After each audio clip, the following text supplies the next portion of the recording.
ఇక నుంచి digital pan కార్డులు, అవును, డిజిటల్ 2.0 పాన్ కార్డులు అయితే రాబోతున్నాయి. వీటికి సంబంధించి 1435 కోట్లు కేటాయించారు. పాన్‌కు క్యూఆర్ కోడ్ ఆధారిత సేవలు, అటల్ ఇన్నోవేషన్‌కు మనకి 2750 కోట్లు. ప్రకృతి వ్యవసాయంపై జాతీయ కమిషన్ అయితే నియమించబోతున్నారు.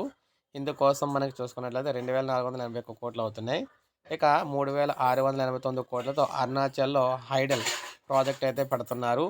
విద్యుత్ కోసం అంటే విద్యార్థుల కోసం వన్ నేషన్ వన్ సబ్స్క్రిప్షన్ అయితే తీసుకొచ్చారు. ముఖ్యంగా చూసుకున్నట్లయితే కీలక అప్డేట్ అయితే ఒకటి, ప్రకృతి వ్యవసాయానికి సంబంధించి ప్రయారిటీ ఇవ్వడం. 2 మనం చూసుకున్నట్లయితే అటల్ ఇన్నోవేషన్ మిషన్ అయితే ప్రారంభించడం. నెక్స్ట్ పాన్ 2.0 పేపర్‌లెస్, వైర్‌లెస్ మనకి ఆన్‌లైన్ సిస్టమ్ అయితే వచ్చింది. పర్మనెంట్ అకౌంట్ నెంబర్ జారీకి డిజిటల్ పేపర్‌లెస్ ప్రక్రియకు కేంద్రం సమాయత్తమైంది. అలాగే ఫిర్యాదుల పరిష్కారానికి సంబంధించి కొత్త ప్రక్రియ తీసుకురాబోతుంది. ఈ మేరకు పాన్ 2.0 కేబినెట్ ఆమోదించింది. ఇది సిస్టమ్‌ను మరింత సమర్థవంతంగా వినియోగించుకోవడానికి స్నేహపూర్వకంగా అందిస్తుందని చెప్తూ ఉన్నారన్నమాట.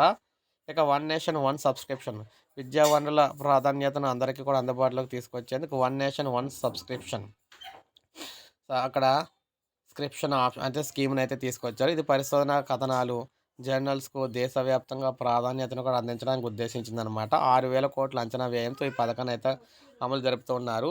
ప్రపంచవ్యాప్త గుర్తింపు పొందిన జర్నల్స్‌కు సభ్యత్వాలను ఏకీకృతం చేసి వాటిని భారతదేశంలో విద్యా సంస్థలకు అనుసంధానం అందుబాటులోకి తేవాలని చెప్పేసి అశ్విని వైష్ణవ్ గారు అయితే ప్రకటించారు. తద్వారా అంతర్జాతీయ పరిశోధనా పత్రాలను కూడా ఉచితంగా విద్యార్థులు అయితే అందుబాటులోకి అయితే వస్తాయన్నమాట.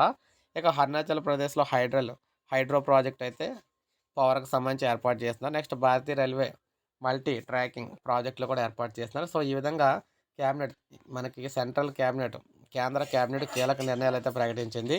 సో, ఇది మనకి అప్డేట్. ఒక లైక్ చేయండి, సబ్స్క్రైబ్ చేసుకోండి. మన ఛానల్ సబ్స్క్రైబ్